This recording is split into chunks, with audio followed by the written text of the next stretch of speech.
बिस्मिल्लाहिर्रहमानिर्रहीम। अस्सलाम वालेकुम। आप देख रहे हैं डीडीपी एनालिटिका। भारत से ये खबर मिली कि किसान जो एहतजाज कर रहे हैं उनको आज तकरीबन 60 दिन होने के करीब हैं। एक बहुत ही लंबा एहतजाज, सख्त सर्दी में, मौसम हर तरह का, बारिश और शदीद सर्दी, लेकिन एक मकसद था जिसके लिए किसान वहाँ पे एहतजाज कर रहे हैं। और मकसद ये है कि वो ये समझते हैं कि उनकी तमाम ज़िंदगी, उनकी कोशिश, उनकी मेहनत और उनके ख़ानदानों का मुस्तकबिल वो गिरवी रख दिया गया है रिलायंस ग्रुप के पास, अंबानीज़ के पास। और वो मोदी साहब अपनी ये कवानीन बना के तो उसको एक कानूनी शक्ल दे के इन किसानों की ज़िंदगियाँ उनके हवाले कर रहे हैं। पहली बात जो जहन में रखनी चाहिए हमें अपने मुल्क के नुक्ता निगाह से भी या भारत के नुक्ता निगाह से भी, कि कवानीन जो है वो आवाम की भलाई, बेहतरी और उनकी फलाह के लिए बनाए जाते हैं। उन कवानीन को अगर आवाम मुस्तरद कर दें तो फिर वो कवानीन फलाही कवानीन नहीं समझे जाते। वो ये समझा जाता है कि आप जबर, तशद्दुद और अपना जुल्म उनके ऊपर मुसल्लत करना चाहते हैं।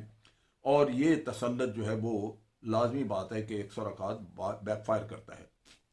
अब हुआ ये है कि जो कवानीन बनाए, ये इस पे पहले भी हम बात कर चुके हैं, उसमें इसको एक कॉर्पोरेट स्ट्रक्चर दे दिया गया है जहाँ पे किसान अपनी अजनास जो है वो मार्केट में लाने की बजाय वो उन अदारों को देगा जो ज़ख़ीरा अंदोज़ी करके, यानी वो कंपनियाँ, कॉर्पोरेट सेक्टर जो है वो लेके तो वो अपनी मर्ज़ी की कीमतें वसूल करेगा बाहर पब्लिक में बेच के, लेकिन किसान को भी वो एक्सप्लॉयट करेगा। और किसान को हकीकतन उनको शुबा यही है कि उनको अपनी अजनास की सही कीमत मिल नहीं सकेगी, जिससे वो पैसा तो ज़्यादा लगाएंगे फसल पे लेकिन कमाई कम होगी।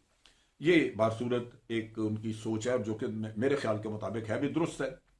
और फिर हुकूमतों को उन्हीं के फलाह के लिए उनकी सोच और उनके जो हम हमेशा कहते हैं कि जो स्टेक होल्डर्स हैं उनकी मशावरत के बगैर कवानीन नहीं बनने चाहिए, क्योंकि स्टेक होल्डर खुद आपको बताएगा कि उसका फ़ायदा किस में है।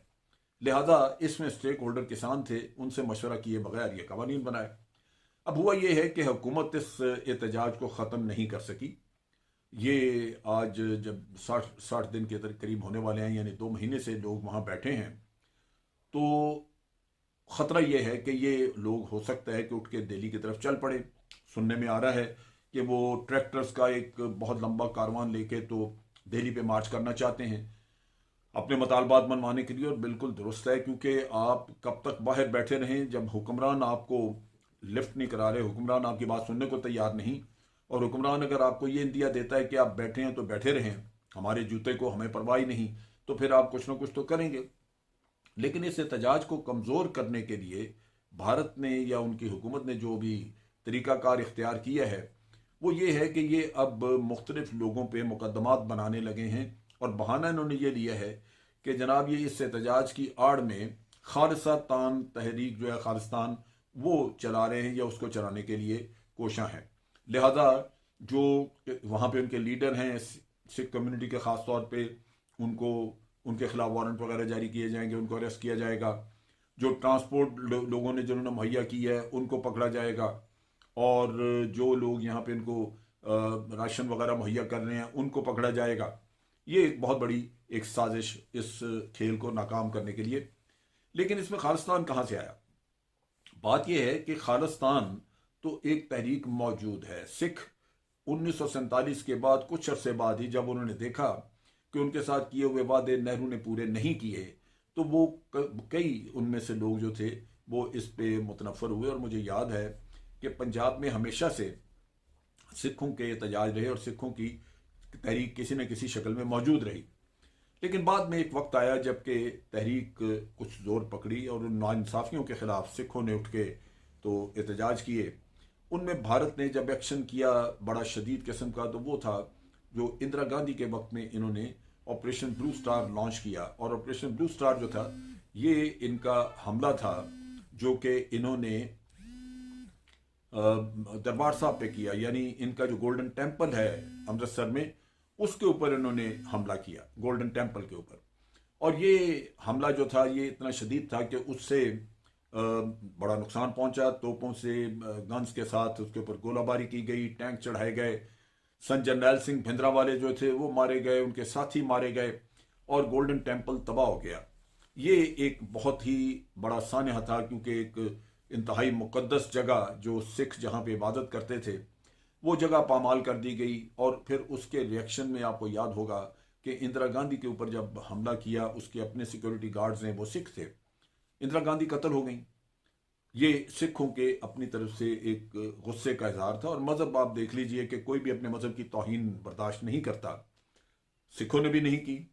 लेकिन यहां पे उसका नतीजा ये हुआ कि उसी दिन रात रात मुख्तलिफ जगहों पे सिखों की औरतों को रेप किया गया, सिखों को कत्ल किया गया और हजारों सिख जो थे वो आनन फानन कत्ल कर दिए गए, मार दिए गए, इस गुस्से में कि सिख सिक्योरिटी गार्ड्स ने इंदिरा गांधी को कत्ल किया है।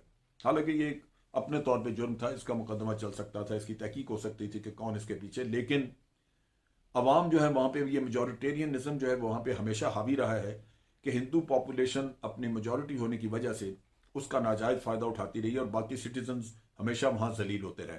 मुसलमान भी इसी तरह ख्वार हुए वहां पे और यही हाल सिखों का हुआ।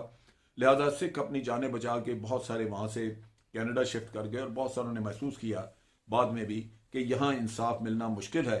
लिहाजा आहिस्ता आहिस्ता बेशुमार फैमिलीज जो थी वो कनाडा शिफ्ट कर गई। अब चीज़ ये है कि यहाँ से जाने का मतलब हरगिज़ ये नहीं कि ये जो खालिस्तान तहरीक है ये ख़त्म हो चुकी है, यह खालिस्तान जो है वो सिख चाहते नहीं है। बाज़ लोग नहीं चाहते होंगे, वहाँ पे भारत में बाज़ सिख जो हैं वो नहीं चाहते होंगे, मौजूद होंगे, लेकिन वो अपने मुफादात की वजह से। अगर कम्युनिटी को देखा जाए तो कम्युनिटी एज ए होल वो तो डेफिनेटली, अगर आप मेजॉरिटी की बात करें तो वो आज खालिस्तान लाजमन हासिल करना चाहेंगे। इसके ऊपर रेफरेंडम वगैरह की भी बात हुई, लेकिन बिल आखिर ये कोरोना का किस्सा आ गया और मेरा अपना अंदाज़ा है कि उसकी वजह से ये मामला रुक गया। अब सूरत हाल ये है कि ये जो तहरीक किसान ने चलाई है ये डेफिनेटली खालिस्तान तहरीक तो नहीं है, ये तो उनके अपने मुस्तकबिल और अपने मफाद की तहरीक है, जहां वो समझते हैं कि उनकी और उनके आइंदा नस्लों की जिंदगियां जो हैं वो गिरवी रखी जा रही हैं अंबानीज के पास। लिहाजा इसको हल करने की बजाय मोदी साहब 100% वही हरबे इस्तेमाल कर रहे हैं जो उन्होंने कश्मीर में किए। मसलन आर्टिकल 370 कश्मीर में आज इन्होंने आर्टिकल 370 खत्म किया तो उसकी मुखालफत तमाम वो लोग भी कर रहे हैं जो हमेशा से भारत के वफादार थे। वो कश्मीर में उनके लीडर वो आज मुखालफत कर रहे हैं, वो भारत के इंतहाई वफादार लीडर थे लेकिन वो मुखालफत कर रहे हैं। और उससे जाहिर है कि उनके अवाम को ये आर्टिकल 370 का एब्रीगेशन जो है वो कबूल नहीं। लेकिन मोदी अपनी जिद पे कायम है, उसके अवाम से क्या गर्ज, वो अपने मकासद हिंदुत्व के लिए काम कर रहा है और ये चीज भाप गए सिख भी। अब यहां पे यही फॉर्मूला वो अप्लाई कर रहा है कि जो उसने कश्मीर में किया, और वो ये फॉर्मूला है कि वो सिखों के अपने मसाइल या सिखों की जो ग्रीवेंसेस हैं उनके जो जिसके लिए वो एहतजाज कर रहे हैं उनको वो बिल्कुल कतन उनको नज़रअंदाज करके सिखों को किसी और मसले में उलझा के उनको बागी करार दे के, उनको खालिस्तानी करार दे के उधर ला के उनको मारना चाहते हैं। तो ये किस्सा भी बैकफायर करेगा, लाजमी बात है। अब चीज़ ये है, मैं ये इसलिए बात डिस्कस कर रहा हूं कि जब भी भारत इस तरह का कोई कदम उठाता है, मोदी जैसा साजिशी ज़हन, तो वो कोई ना कोई फॉल्स फ्लैग ऑपरेशन कोई सिखों के अंदर वारदात करा सकता है जिससे कि सिख मारे जाएं और इल्ज़ाम डाल दिया जाए पाकिस्तान के ऊपर कि पाकिस्तान ने ये किया और फिर भारत ये कहे कि जनाब अब तो हमने चढ़ाई करनी है। पाकिस्तान तो खैर उस चढ़ाई को उसका खैर मकदम करेगा क्योंकि पाकिस्तान के पास जवाबी कार्रवाई के लिए बहुत कुछ है। लेकिन सिखों में आप देखिए कि जो जैसे करतारपुर कॉरिडोर हमने खोला, एक गुडविल बनी, ये भारत को हरगिज पसंद नहीं। और ये इस मजमे में कोई ना कोई ऐसी कार्रवाई कर सकते हैं जिससे कि सिखों में पाकिस्तान के खिलाफ नफरत पैदा करने की कोशिश की जाए। मेरा अपना अंदाज़ा है कि सिख भाई जो हैं वो इस मोदी की चालें, इसकी शैतानियत, इसकी साजिशें सारी समझते हैं और भारत की कोई भी ऐसी चाल मेरा अपना ज़ाती अंदाज़ा है कि वो कामयाब नहीं होगी। लेकिन भारसूरत मोदी एक साजिशी इंसान है, वो कर सकता है। आप उसके बारे में हमें सबको इस बारे में तैयार रहना चाहिए। अफवाज पाकिस्तान जिंदाबाद, पाकिस्तान पाइंदाबाद।